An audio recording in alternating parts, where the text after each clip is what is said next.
అనుమతి లేకుండా మా ఇళ్లకు వచ్చి ఎన్నికల పరిధిలో లేని ఇంట్లో పోలీసు పెద్ద ఎత్తున రైడ్ చేయడం, థ్రెటనింగ్ పెట్టడం, కార్యకర్తలను బెదిరిస్తున్నారు, నాయకులను బెదిరిస్తున్నారు, ఇళ్ల మీద దాడులు చేస్తున్నారు, అనుమతులు లేకుండా చేస్తున్నారు.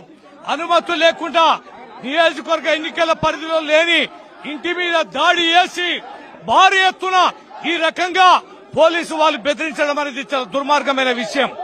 ఇది ప్రజాస్వామ్యవాదులారా, ఇది ఎన్నిక కాదు, ఇది గుండాల రాజ్యం.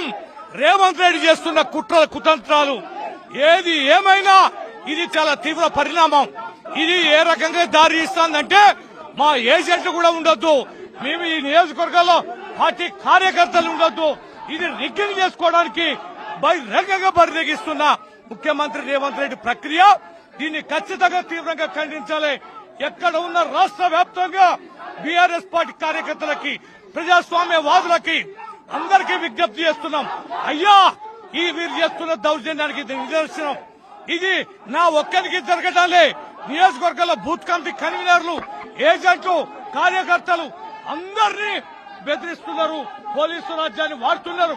పోలీసులు అయితే బరిదెగించి ఒంటి చేత్తోటి ప్రతి ఒక్క మనిషిని ఇళ్లకు పోయి భార్య పిల్లల్ని బెదిరిస్తున్నారు.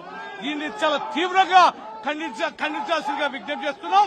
ఈ దౌర్జన్యాన్ని ఖండించాలి, ఎలక్షన్ కమిషన్ స్పందించాలి, తక్షణమే ఈ అధికారులని సస్పెండ్ చేయాల్సిందిగా విజ్ఞప్తి చేస్తున్నాం. జై తెలంగాణ.